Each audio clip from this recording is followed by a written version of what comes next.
Hello everyone, Kim Victoria here.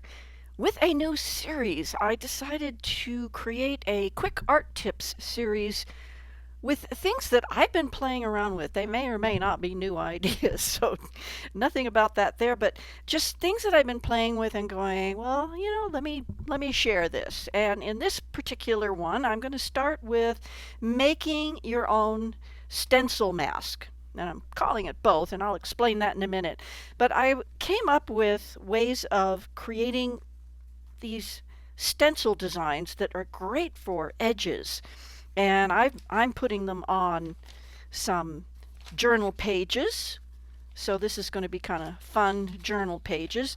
And I want to show you how I did these and how I made it, and do it in 3 different ways because not everybody has all the cool tools. I certainly didn't for a long time. So I learned how to be adaptable and innovative when I needed to be. So to start with, all you need is a ruler, a pencil, scissors, a piece of cardstock.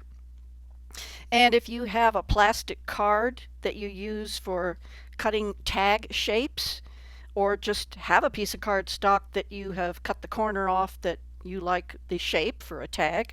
So I'm going to use this along with these few things to start.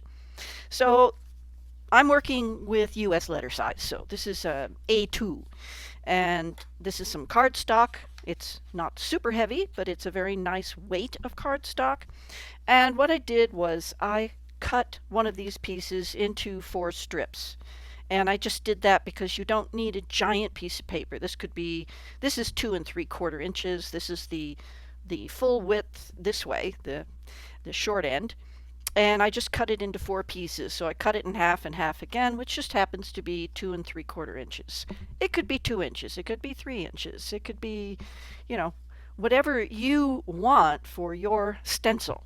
So I'm going to take this strip and I'm going to focus on this one first. And if all you have is a ruler, scissors, a pencil, and maybe a little card, which is easy enough to make, and I've already done the trial and error, so I'll save you some time by just saying what you want to start with is just 3/4 inch increments. So if I just make little marks at 3/4 of an inch all the way across,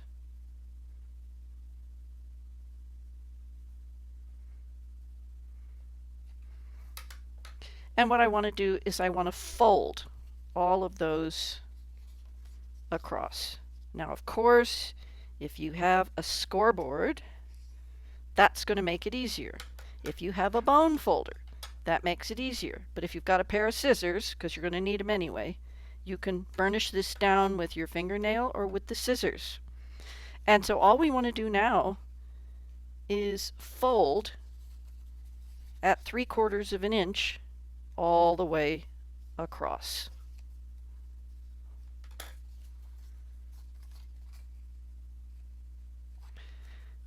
And once you have a couple of these folded, you can line up your edges so that you know that you're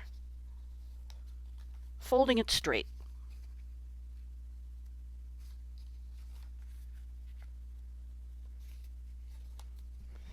But to save time in this video, let's say I do have a scoreboard. So I'm going to line this up. If you have a scoreboard, you'll probably have a bone folder. So I'm going to line this up with my last fold, and I'm going to go 3/4 of an inch all the way across. And that does make it easier. But it's certainly doable if all you've got is a ruler. All right.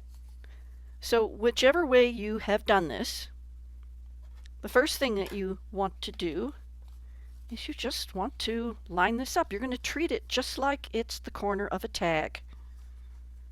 And just line it up. Oops. And fold it over, line it up. So all of those folds, on each and every fold, you're just going to fold it over, line it up, and keep cutting it in the same direction.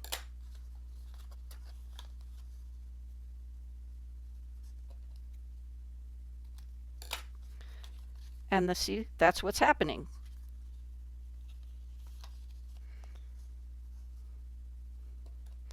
And of course, this angle that I'm using, you could have a different angle and you could get a steeper point.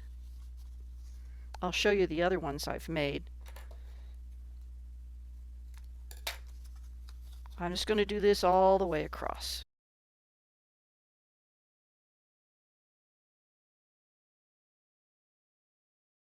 And this last little strip is easiest to just fold it back over on itself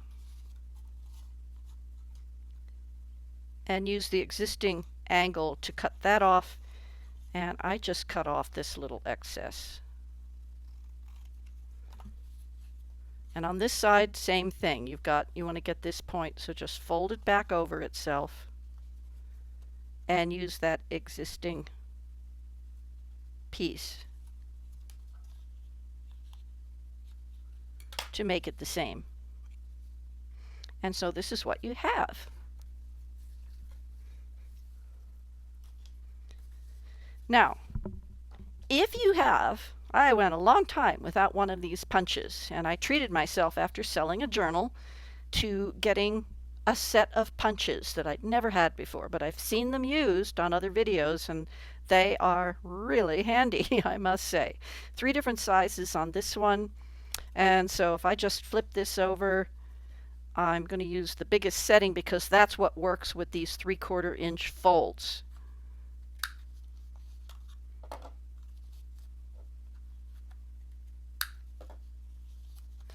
And this is fast, of course.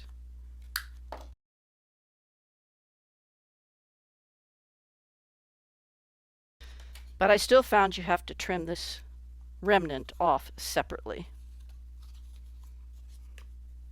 because you don't have a full fold to work with. So this is a cool tool. And I'm going to do more of these videos because I have some other fun things that I've been playing with. But I wanted to start here. Now you can see that we got 2 different angles. This angle down here was with this card, and this is with the yellow tool. So you get some variety depending upon how you want to do it. If I use this card, if I had a different card and I cut it at a steeper angle, I could get that. So it's just something that you can play with if you want to have those different effects. Okay, so here is the one. So this one goes with there. This design was with the tool. And this one was also with the tool, but it was with the medium-sized corner instead of the big corner. Again, that just, you could hand cut that with your ruler. These are, double check. Okay, these folds are a 1/2 inch apart. Okay, those are 1/2 inch apart, and I used the medium-sized corner on this tool, which of course, again, you could still use one of these sorts of things. There, this was a different angle that I had cut, and there it is. It is that angle exactly. So having one of these cards with different corners cut has been a handy thing. So let me show you how I made this design and this design.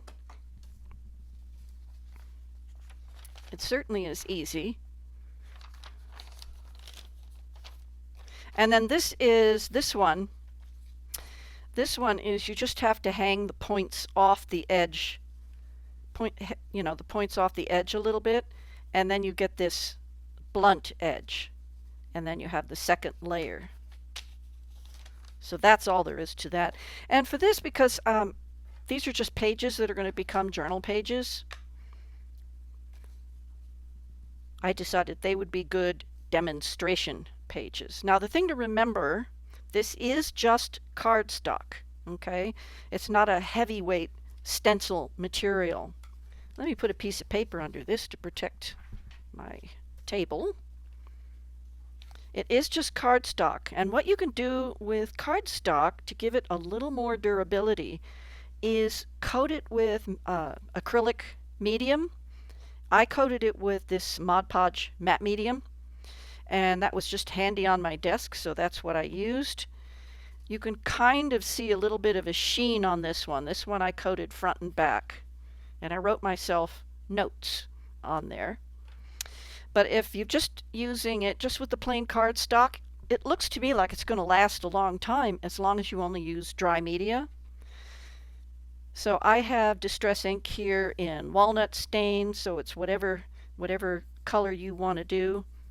Now remember, this is just cardstock, so I really want to mention that again, is because if you get a little too vigorous, you could if the bristles of this little brush gets underneath, it could bend to the tip. So I'm being a little bit cautious, not being too much pressure. So that is the first row. Line it up and do it again. But now for the second row, I'm concentrating most of my pressure into the valley here. Just going up to the mountain, the mountain part lightly. So I'm mostly concentrating my energy in the valley. Just lightly going up to the peak, because I don't want to obscure what I've already got there. And of course, the farther apart you're holding the stencil, or mask, depending on how you look at it. There we go. I'm going to go a little farther apart on this one. Again, mostly concentrating on the valley. And there you have it. And this is just held up just fine. Of course, you can flip it over. And it's just cardstock, so it will last just great with our ink and that sort of thing. And of course, the other thing you can do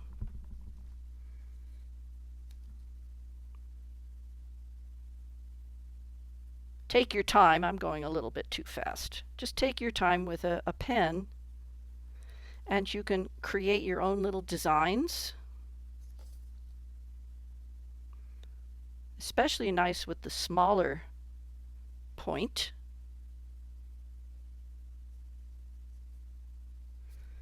So you can have a lot of fun with this. A very useful tool, so easy to make, and you can have a lot of fun with it. So now to make this design, this one is a little bit different. I had to fiddle around with this one to get the hang of it, because at first I was going like, now, how do you do that? But I really wanted to get this row of diamonds, and you really can't buy a stencil that will give you this exact look, because there would have to be a junction in between here, and I don't know if you can see that. It's like there's no white space in between, and in an actual stencil you would have to have some white space in between joining these in order for the stencil to really work. So this is actually a really cool tool. And what I was saying about stencils and masks and templates, I went and looked it up because I was going, okay, what really is the difference between a stencil, a mask, and a template? And not a whole lot, because all three of these are designed to hide a certain part of what's underneath them, creating an open space where either the paint or the ink or whatever you're using can, be applied without affecting what's underneath. Mask is most commonly used for a face covering, and we can think of that as for hundreds of years, a masked ball where people are wearing masks and trying to hide their identity. But to mask in photography is you cover a part of an image when you're creating the photograph from the negative to the print. What you're doing is you mask some of it so it changes the exposure. And it's the same thing. It's concealing and covering and concealing during some kind of a process. Well, this is a process, and I'm concealing the paper underneath to create these designs. And a stencil is the same thing. It's you're covering up things. Um, One of the things that from masking windows in construction, masking tape comes from just that, from applying paper over windows so that when the house is being spray painted, the windows don't get painted.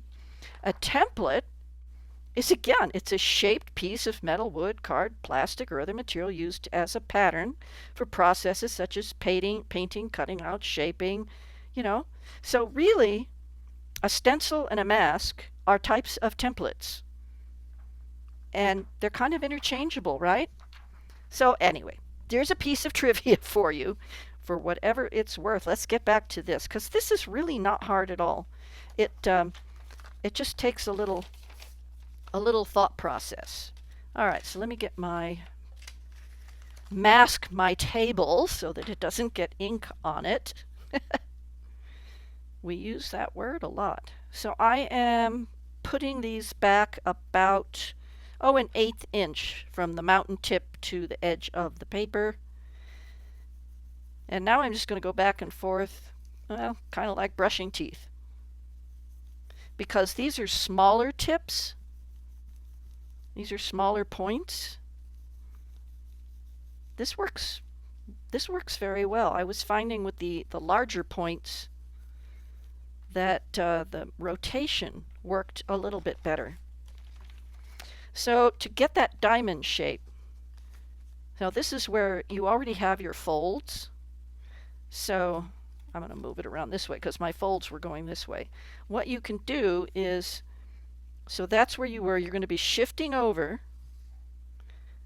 That's where the inking is before. So you're going to shift it over so that we're point to point, but on the other side. Okay? So we're going to be moving up until we're hiding the points of the other direction, and we're lining it up. So we've got the mountains going here. So we're lining up the valley of the template, the mask, and we can go to the other end, and we can also line up the valley of the mask, stencil template, with the mountain tip of this side. Hold it down firmly,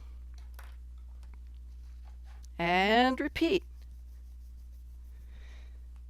And what I did was I moved away, so I went back and forth, and then moved away, and it creates a very nice gradation from dark to light. Just keep a good pressure downwards so that you don't lose your place. And there it is. There's your diamond pattern. And same here, if you want to use the little ones and do this kind of a pattern. So that's pretty cool, huh?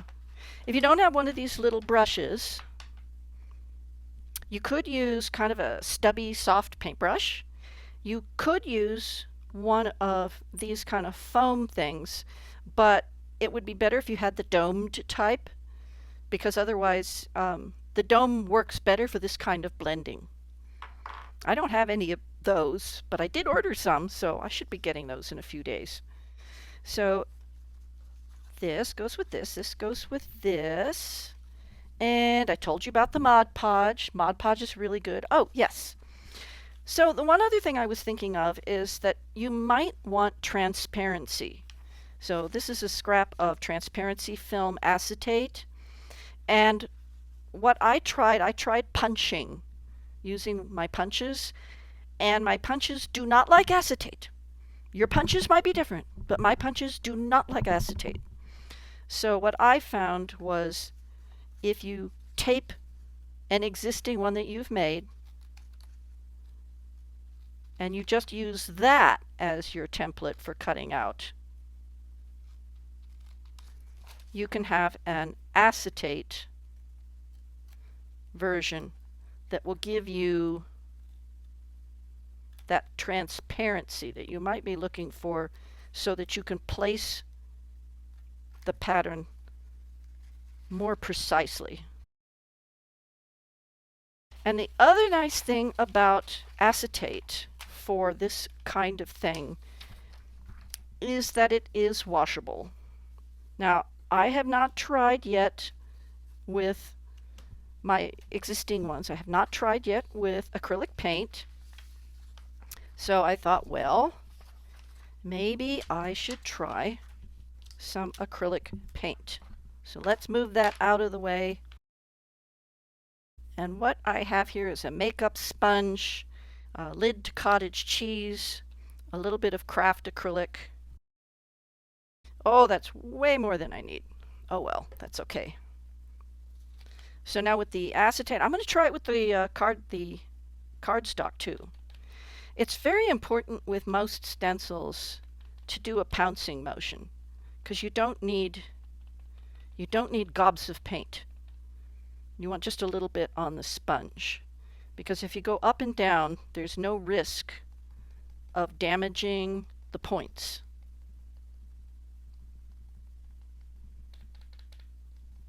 I'll have to get out some book page and use up that paint. You don't want to waste any, right? But the acetate is a very durable material, so it can go into water and get cleaned a little bit. But on the other hand, you know, if it gets a little bit of acrylic paint on it with something that's simple. Now, when you get into a more delicate design, it's good to have some water, like a pan of water. So that works great. So let me set that aside. And let's go with one that I already have. Well, this one has. The one I used to cut the acetate.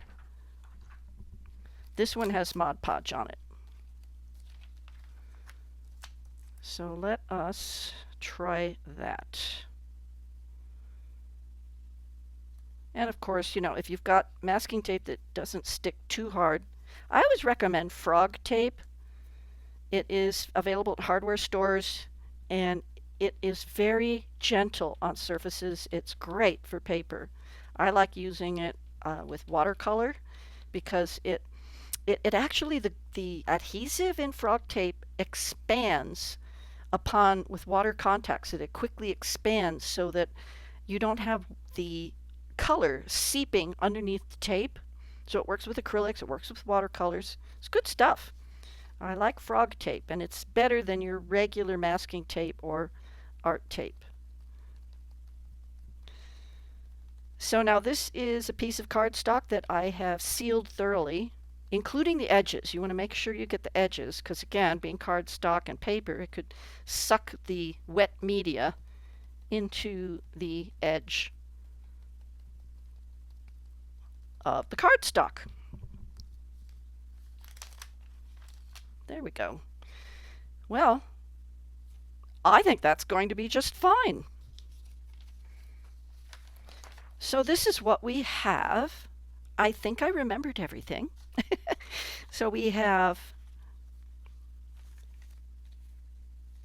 a variety of possibilities here. And let me move that out of the way. All right. So you can make this easily with or without a scoreboard or without a punch. You can create a variety of designs with it. It's durable, especially if you add Mod Podge, and it's durable with acrylic paint. I'd say this is a win-win. And I get to keep these in as another part of my stencil collection. And I can create different slopes.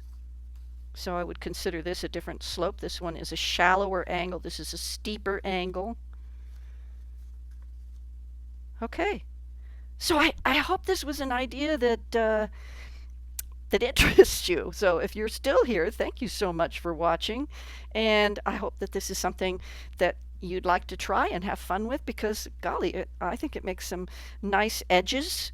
And acrylic paint, that could be really nice on journal page edges as well. So I'm going to be playing with that too. So next I'm going to go into the circles. Circles, ovals, punches, no punches. I'm got to experiment with that a little bit more, and then I will make another video. This is number 1 in my quick art tips. Thank you for joining me, and I hope you join me next time. All right, bye for now.